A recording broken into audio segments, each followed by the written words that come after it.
दोस्तों अगर आप भी पासपोर्ट बनवाने के लिए सोच रहे हैं तो आप लोगों के लिए खुशखबरी है।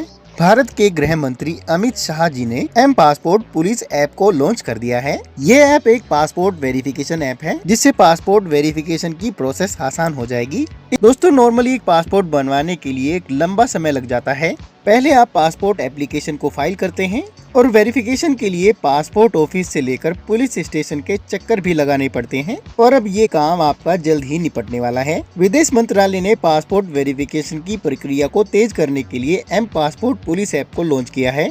इससे थाने में जाकर पासपोर्ट वेरिफिकेशन करवाने के लिए किसी कागजी कार्रवाई की जरूरत नहीं पड़ेगी। दोस्तों इससे पहले पुलिस वेरिफिकेशन के लिए कम से कम 15 दिन का समय लगता था और एम पासपोर्ट पुलिस ऐप के जरिए इस काम को केवल अब 5 दिनों के अंदर ही निपटा दिया जाएगा, जिससे पासपोर्ट बनवाने वाले को और पुलिस कर्मी को किसी भी तरह की परेशानी का सामना नहीं करना पड़ेगा और पासपोर्ट बनवाने वाले को पासपोर्ट जल्द से मिल पाएगा। इस ऐप के जरिए वेरिफिकेशन ऑफिसर पासपोर्ट एप्लीकेंट के घर पर जाकर साथ ही साथ वेरिफिकेशन को कंप्लीट कर देगा और अपनी फाइनल रिपोर्ट पासपोर्ट ऑफिस में साथ के साथ सबमिट कर देगा। टैबलेट में जीपीएस की सुविधा दी जाएगी जिससे कि वेरिफिकेशन ऑफिसर ने एप्लीकेंट के एड्रेस पर जाकर वेरिफिकेशन को कंप्लीट कर दिया है। वेरिफिकेशन ऑफिसर द्वारा इस ऐप के जरिए डॉक्यूमेंट वेरीफाई करने के बाद स्कैन भी किए जा सकेंगे। तो अगर आप भी अपना पासपोर्ट बनवाना चाहते हैं तो आज की वीडियो आपके लिए बहुत ही इम्पोर्टेंट है। आज की वीडियो में मैं आपको बताऊंगा कि ऑनलाइन घर बैठे अपने पासपोर्ट के लिए आप कैसे अप्लाई कर सकते हैं, पासपोर्ट बनवाने का स्टेप बाय स्टेप प्रोसेस क्या है, पासपोर्ट के लिए ऑनलाइन अप्लाई करने के बाद आगे का प्रोसेस क्या होता है और अप्लाई करने के कितने दिनों बाद पासपोर्ट आपके पास पहुंच जाता है। ऑनलाइन पासपोर्ट अप्लाई करने के लिए क्या क्या डॉक्यूमेंट्स की आवश्यकता पड़ती है, इन सभी सवालों के जवाब आज की वीडियो में आपको मिलने वाले हैं। वीडियो आपके लिए बहुत ही इम्पोर्टेंट होने वाली है। वीडियो को शुरू से एंड तक जरूर देखिएगा और अगर आपने मेरे चैनल को अभी तक सब्सक्राइब नहीं किया है तो प्लीज सब्सक्राइब जरूर कीजिएगा ताकि फ्यूचर में ऐसी इम्पोर्टेंट वीडियोस का अपडेट आपको मिलता रहे। अपने मोबाइल से पासपोर्ट अप्लाई करने के लिए आपको सिंपली अपने मोबाइल में एम पासपोर्ट सेवा ऐप को डाउनलोड कर लेना है। जैसे ही आप ऐप को ओपन करेंगे कुछ इस तरह से आपको स्क्रीन दिखाई देगी। यहाँ पर न्यू यूजर रजिस्ट्रेशन पर आपको क्लिक करना है। जैसे ही आप क्लिक करते हैं यूजर रजिस्ट्रेशन का एक फॉर्म खुल के आ जाता है। यहाँ पर सबसे पहले आपको अपने पासपोर्ट ऑफिस को चुनना है। दोस्तों यहाँ पर ये ध्यान रहे जो पासपोर्ट ऑफिस आप चुनेंगे वो आपके रेजिडेंशियल एड्रेस के अकॉर्डिंग होना चाहिए। उसके बाद अपनी डिटेल्स यानी कि अपना नाम, surname, date of birth, email ID, ये सारी डिटेल्स को भरना है। उसके बाद यहाँ पर चुनना है अगर आप अपनी ईमेल आईडी को अपनी लॉगिन आईडी बनाना चाहते हैं तो यहाँ पर येस पर क्लिक करना है। उसके बाद नीचे अपने लॉगिन पासवर्ड को यहाँ पर एंटर करना है। पासवर्ड क्रिएट करने से पहले आपको यहाँ पर पासवर्ड पॉलिसी को चेक कर लेना होगा कि जो पासवर्ड आप क्रिएट करेंगे वो इस पॉलिसी के अंतर्गत होना चाहिए। नीचे दोबारा से कंफर्म करना है अपने पासवर्ड को और दोबारा से पासवर्ड को एंटर करना है। उसके बाद नीचे सिक्योरिटी के लिए हिंट क्वेश्चन को यहाँ पर सेलेक्ट करना है और उसके आंसर को नीचे फिलअप करना है। उसके बाद नीचे कैप्चा कोड को एंटर करना है और रजिस्टर पर क्लिक कर देना है।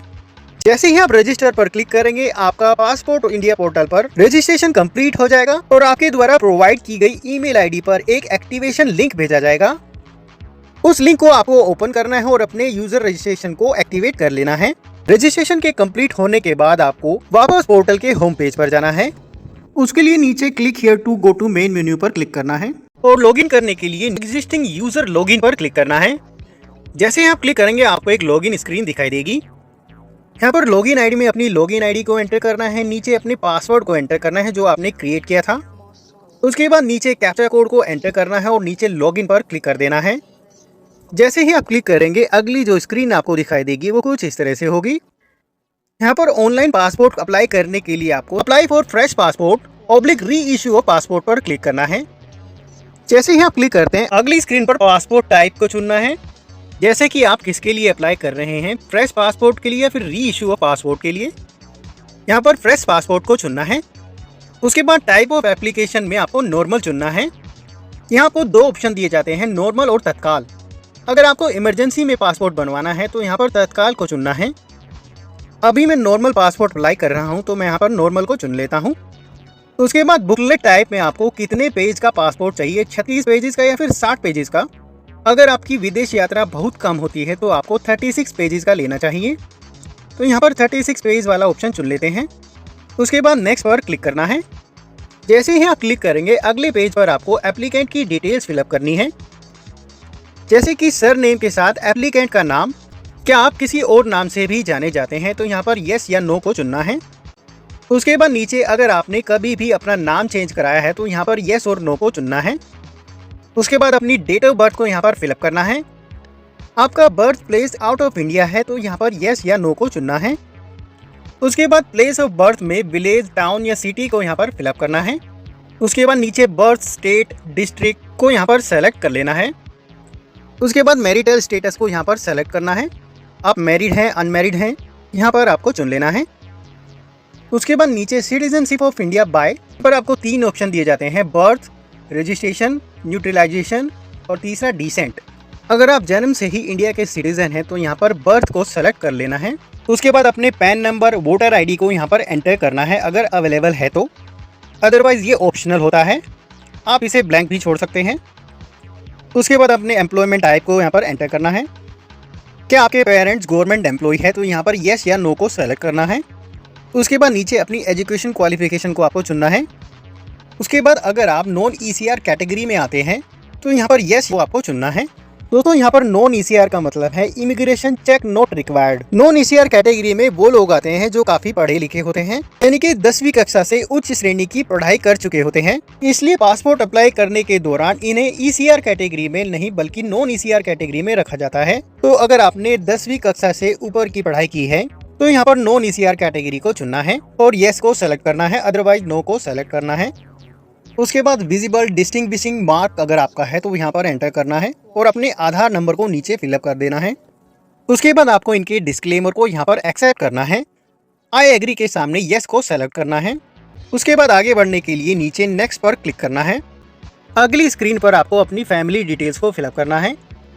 यहाँ पर सर नेम के साथ अपने father name, mother name, legal guardian name और स्पाउस गिवन नेम को यहाँ पर फिलअप करना है। डिटेल्स फिलअप करने के बाद आपको नेक्स्ट पर क्लिक करना है।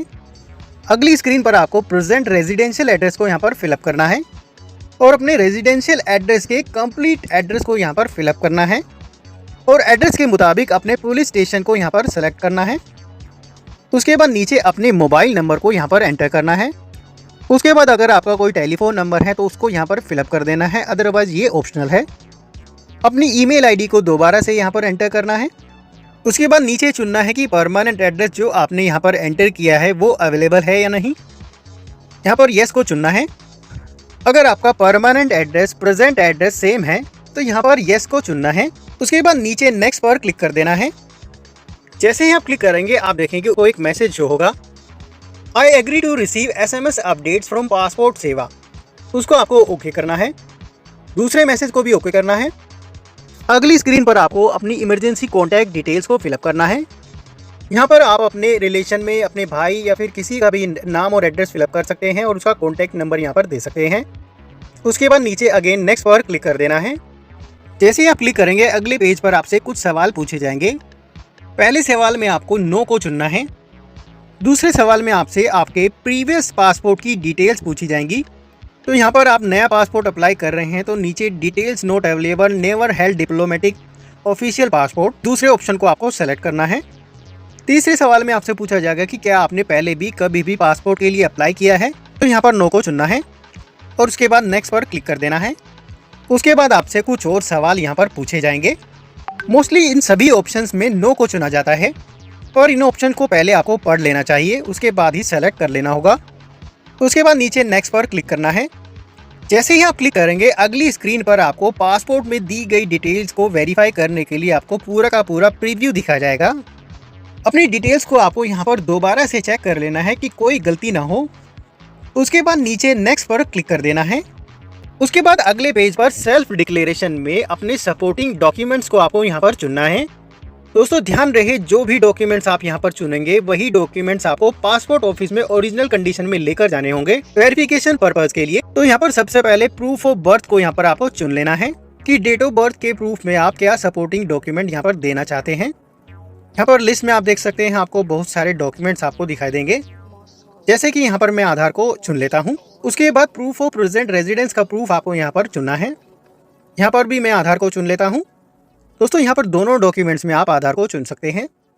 उसके बाद नीचे अपने प्लेस और डेट को यहाँ पर एंटर करना है। और इनके डिस्क्लेमर को यहाँ पर अगेन एक्सेप्ट करना है। आई एग्री के सामने चेक बॉक्स पर क्लिक करना है और यहाँ पर सबमिट फॉर्म पर क्लिक करके फॉर्म को सबमिट कर देना है। जैसे ही आप क्लिक करेंगे आपका फॉर्म सबमिट हो जाएगा। उसके बाद पेमेंट करने के लिए और अपनी अपॉइंटमेंट बुक करने के लिए आपको view saved and submitted application पर क्लिक करना है। जैसे ही आप क्लिक करेंगे आपका सबमिटेड एप्लीकेशन आपको यहाँ पर दिखाई देगा, उसे आपको चुनना है और यहाँ पर पेमेंट एंड अपॉइंटमेंट ऑप्शन पर आपको क्लिक करना है। जैसे ही आप क्लिक करेंगे अगली जो स्क्रीन आपको दिखाई देगी वो कुछ इस तरह से होगी। एक फ्रेश पासपोर्ट अप्लाई करने के जो चार्जेस होते हैं वो 1500 रुपये होते हैं। उसके बाद यहाँ पर पासपोर्ट अप्लाई करने के चार्जेस को पे कर देना है और अपने समय के अनुसार अपनी अपॉइंटमेंट को बुक कर देना है। तो दोस्तों इस तरीके से आप ऑनलाइन पासपोर्ट के लिए अप्लाई कर सकते हैं। ऑनलाइन अप्लाई करने के बाद आपको अपने एप्लीकेशन का प्रिंट आउट ले लेना है। अब प्रिंट किए हुए एप्लीकेशन फॉर्म को, एप्लीकेशन रिसिप्ट को और अपने आधार कार्ड को साथ लेकर अपॉइंटमेंट टाइम और डेट के अनुसार उस पासपोर्ट ऑफिस जाना है जिसे आपने अपॉइंटमेंट बुक करते समय सेलेक्ट किया है। वहाँ आपके एप्लीकेशन का, आपके डॉक्यूमेंट्स का वेरिफिकेशन किया जाएगा और पासपोर्ट के लिए आपका फोटो भी स्कैन किया जाएगा। डॉक्यूमेंट वेरिफिकेशन के बाद आपका एप्लीकेशन पुलिस वेरिफिकेशन के लिए भेजा जाएगा और कुछ ही दिनों बाद आपके नियरेस्ट पुलिस स्टेशन से किसी व्यक्ति को आपके एड्रेस वेरिफिकेशन के लिए आपके घर भेजा जाएगा। एड्रेस वेरिफिकेशन के कुछ ही दिनों बाद आपका पासपोर्ट इशू कर दिया जाता है और स्पीड पोस्ट के जरिए आपके रजिस्टर्ड एड्रेस पर भेज दिया जाता है। दोस्तों वीडियो अच्छे लगे तो प्लीज लाइक और अपने दोस्तों के साथ शेयर जरूर कीजिएगा और अगर आपकी कोई क्वेरी है तो आप कमेंट बॉक्स में लिखकर पूछ सकते हैं। कोशिश करूंगा आपके हर सवाल का जवाब मैं दे सकूं। अभी के लिए धन्यवाद। अगली वीडियो के साथ फिर से मिलेंगे। All the best.